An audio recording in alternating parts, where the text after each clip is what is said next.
अभी कुछ ऐसे वाक़यात मेरे नज़रों से भी गुज़रे, जहाँ पर जो इश्यू था जिसकी वज़ह से लड़की अपने माँ के घर चली गई, वो इस तरह के इश्यूज़ थे कि भई लड़का जो है होटल में ले जाके खाना नहीं खिला रहा है, या मुझे पिज़्ज़ा चाहिए और पिज़्ज़ा खाने को हम नहीं जा रहे। तो ये इस तरह के इश्यूज़ जो है, ये भी एक ख़ानदानी नाचाकी की जो है बुनियाद बन रहे हैं। एक इश्यू हमने जो इससे पहले डिस्कस किया, हसीब भाई, उस पर मैं चाहूँगा कि आप थोड़ी ये डालें कि ओवरऑल हम देखते हैं कि पहले एक जनरेशन पहले तक छोटी-छोटी बातों पे झगड़े नहीं होते थे घरों में। लेकिन वो जो झगड़ों की शरह है, या मैं जिसको कहूँगा जो जो जो बुनियादी रीज़न है अनहैप्पी मैरेजेस का, तो वो छोटी-छोटी बातों पे झगड़े होने की क्या वजह है? असल में देखिए, एक तो ये बात हो गई कि आज के टाइम में इंडिविजुअलिटी इतनी ज़्यादा बढ़ी है कि जैसा फैसल भाई ने भी एक कहा कि एक दूसरे के लिए ईसार और एक दूसरे के लिए टॉलरेट करने का मिजाज, ये क्या हो गया है, नहीं के बराबर हो गया है। तो इसकी वजह से ये होता है कि शादी मियाँ बीवी का जो रिश्ता होता है, वो तो असल में दोनों साइड से अगर एक खामोश नहीं रहे तो बट लाजमन क्या होने वाला है, वो डिस्प्यूट होगा। तो एक तो ये वजह है। दूसरी वजह क्या होती है, मैंने ये देखा है कि देखिए कुछ बाज़ वजह बड़ी गहराई के साथ होती है। जैसा आपने होटल की एक्सपेक्टेशन एक बात बताई और बीवी को ये है कि मुझे वहाँ ले जाना चाहिए, ये एक तनाज़े का सबब बनता है। लेकिन एक एस्पेक्ट ये भी है कि बम्बई या शहरों की जो लाइफ में जो लोग लाइफस्टाइल जीते हैं, तो एक इंतहा तो वो है कि उनका वीकेंड ही कहाँ गुजरता है, बाहर। लेकिन एक एंड ये भी है कि बीवी की नेचुरल जो तफरी की ज़रूरत या ख्वाहिश है, उसको शौहर पूरा नहीं करता। उसकी वजह ये होती है कि वो तो बाहर बहुत सारी चीज़ क्या कर लेता है, देख लेता है, एक्सपीरियंस कर लेता है। और बीवी जो होती है वो अगर हाउस वाइफ है तो उसके लिए बड़ा ये एक ज़रूरत होती है जो नहीं पूरी होती, जो डिस्प्यूट का क्या बनती है, सबब बनती है। और तीसरी वजह जो होती है, जो ख़ानदान में होती है, वो ये होता है कि कोई बात जो पर्सनल सतह पे कहना चाहिए, वो अगर घर के वालों के क्या कर के कह दी जाए, सामने कह दी जाए, तो वो ईगो डेवलप कर देता है और झगड़ा बढ़ता है। कभी-कभी ऐसा होता है कि वो आपस में एक दूसरे के साथ बात कर ले तो अंडरस्टैंडिंग हो सकती है। लेकिन अगर वही कोई रिश्तेदारों के सामने आप चाहे लड़की बात करे चाहे लड़का, तो वो इश्यू क्या हो जाता है, झगड़े का बढ़ जाता है, टॉलरेट नहीं हो पाता। जी, बिल्कुल। मैं चाहता हूँ कि ये जो टॉलरेंस का या टेम्परामेंट का जो इश्यू है, इसके ऊपर ये भी एक बहुत बड़ा रीज़न है कि आज जो माश की ज़िम्मेदारियाँ है, जितना हमने अपनी ख्वाहिशात को ज़रूरियात के नाम पर ऐड कर लिया है, उसके नतीजे में हमारे दिन भर के औकात का ज़्यादातर वक़्त हमारी इकोनॉमी और माश की सरगर्मियों में गुज़र रहा है, और उसका रीज़न ये है कि वो सारी सरगर्मी अदा करने के बाद जब इंसान, या मर्द या औरत, घर पे लौट रही है, तो उसके अंदर इस बात की कोई क़ुव्वत बर्दाश्त जितनी भी थी, वो अपने वर्क प्लेस पे जो स्पेंड आउट करके वो आ रहे हैं, तो अब उनके पास मज़ीद कोई क़ुव्वत नहीं जिसके ज़रिए जो है वो अपने एक-दूसरे को जो है टॉलरेट कर सकें। एक बात खाली आपकी बात पे एक कहना चाहूँगा कि देखिए ये जो कल्चर डेवलप हो गया कि मियाँ और बीवी दोनों वर्क करें, ये मेरे नज़दीक नेचुरल कल्चर में, असल में इस्लामिक पॉइंट से अगर आप देखेंगे, तो बात तो ये होती है कि हमारे यहाँ 2 गिनती माशरा है। लेकिन हो ये गया कि शौक और कुछ, मैंने इतना पढ़ा है तो टैलेंट का क्या होना चाहिए, पालन होना चाहिए। तो अब उसके नतीजे में हो क्या गया कि सबसे ज़्यादा सफ़र क्या हो रहा है, घर, मियाँ-बीवी की इंडिविजुअल लाइफ़, और शक बुनियाद बन रही है बहुत सारी चीज़ों में। तो ये चीज़ों ने क्या कर दिया है, मैं खाली वो बीच में मैं ये नहीं कह रहा कि काम ख़वातीन ना करें, बट वो ऐसी आज़माइश में अपने को क्यों डालती है जिसमें खुद अल्लाह ने उसको उसका मुकल्लफ़ नहीं बनाया। ऐसा जगह जहाँ वाक़ई सोसाइटी की बहुत अहम ज़रूरत हो या उसके घर के अंदर क्या हो, एक तकाज़ा उभर आए, तो वो करे तो मुझे ऐसा लगता है ज़्यादा बेहतर है और बहुत कुछ चीज़ उससे हल हो सकती सो फैसल भाई, आप इसमें कुछ ऐड मैं करना ऐसे ही समझता हूँ कि इस प्रॉब्लम को थोड़ा-सा रियलिस्टिकली व्यू करने की ज़रूरत है। आप देखिए, इनफैक्ट ये ज़रूर है कि हसीब भाई ने जिन तरजीहात का तज़किरा किया, उनसे कोई मफ़र नहीं और नहीं उनसे कोई यूँ कह लीजिए कि इख्तिलाफ़ राय हो सकता है। हमारी मुश्किल ये हो गई है कि हमारा माशरा जो है, वो पूरी तरह से इस्लामी फ़िक्र से हम आहंग नहीं है, और ये ऑफ़ कोर्स होना चाहिए, उसको इस्लामी फ़िक्र से हम आहंग होना चाहिए, हम खुद भी ये बात मानते हैं।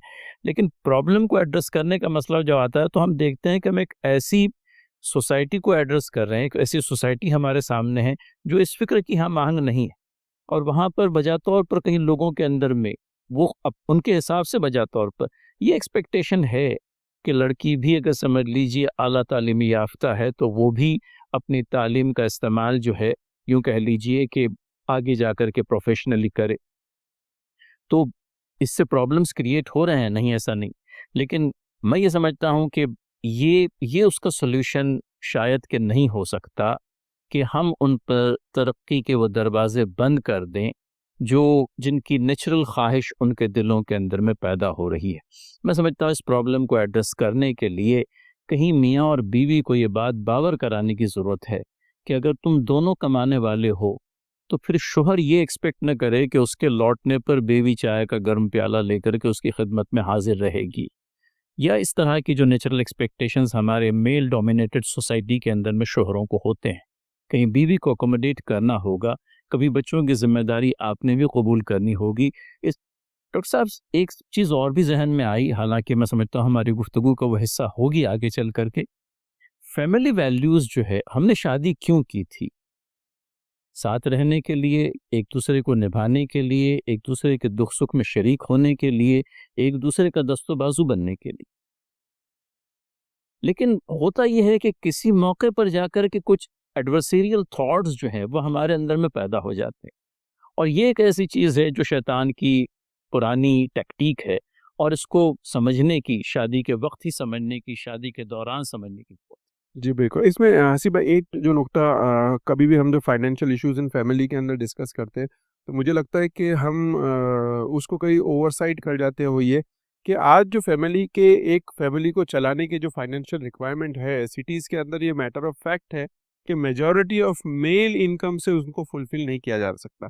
स्पेशली ये उन सोसाइटी में, मैं उन मिडल क्लास घरों की बात कर रहा हूँ जहाँ पे शौहर की आमदनी 20 से 40 हज़ार के दरमियान। तो ऐसे वक़्त में वो कोशिश करते हैं कि अगर उसकी वाइफ या बीवी सोचती है कि भाई अगर मैं कुछ एडिशनल इनकम लाऊंगी तो बच्चों की फ़ीस भरने में या स्कूल की फ़ीस भरने में जो है हमको आसानी होगी। तो हमको उस एंगल से भी इस पे सोचने की ज़रूरत है कि क्या फ़ीमेल अगर बाहर जाके वर्क प्लेस पे काम कर रही है तो उसका रीज़न उसका सिर्फ अपने आप को, अपनी सलाहियतों का इजहार नहीं है या खुद का जॉब सेटिस्फेक्शन नहीं है।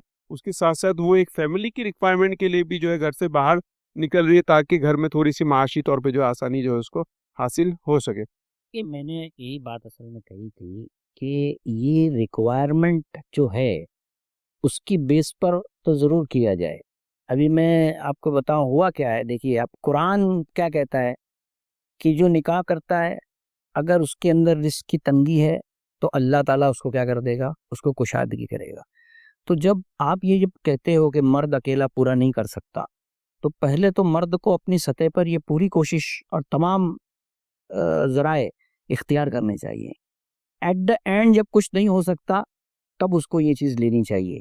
मैं एक मिसाल आपको दूं जो इससे पहले भी मैंने कभी की है कि पूना की वाइस चांसलर लेडी थी और जो पहली MBBS डॉक्टर है रमाबाई देशपांडे, उसके ऊपर सेमिनार होने वाला था।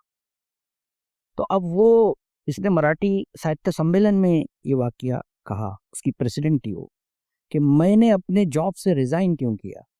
ये गैर मुस्लिम खातून है मराठी, जिसको हिदायत भी नहीं है। उसने कहा कि जब वो मीटिंग हो रही थी तो मेरी 3 साल या 4 साल की बच्ची थी, वो सुनती थी और मेरे पैरों पर सो जाती थी। एक दिन ऐसा हुआ, उसने ज़ोर ज़ोर से मेरे पैरों पे मारना शुरू किया और ये कहा कि रमाबाई देशपांडे, रमाबाई देशपांडे, क्योंकि बार बार मीटिंग में उसका जिक्र आता था। तो तब बोले मुझे ये फील हुआ कि ये मेरी तवज्जो चाहती है और मैंने कहा कि मेरी पहली रिस्पॉन्सिबिलिटी ये है। इसीलिए जो कैंसर का कक्कड़ जो बहुत बड़ा स्पेशलिस्ट था, उससे जब ये सवाल किया गया कि औरतों को ब्रेस्ट कैंसर क्यों हो रहे हैं, तो उसने कहा क्यों हो रहे ये मैं नहीं वजह बताऊंगा, बहुत से रीजंस है, लेकिन कैसे नहीं हो सकते ये मैं बताऊंगा। ये भी नॉन मुस्लिम है, बहुत बड़ा एजुकेटेड आदमी। उसने ये कहा कि ऑल इंडिया रेडियो को उसने इंटरव्यू दिया था। उसने ये कहा कि औरत की शादी उसकी बलूगत के साथ कर दी जाए और 27 साल की उम्र में अगर उसके 3 बच्चे हो जाएं तो ब्रेस्ट कैंसर के चांसेस क्या हो जाएंगे, 90% खत्म हो जाते हैं। तो फौरन उसने सवाल ये कर दिया कि आप इतने पढ़े लिखे हो कैसा कह रहे हो, आज तो औरतें प्रिंसिपल है, चांसलर है, तो कैसे ये जिम्मेदारी अदा करेगी?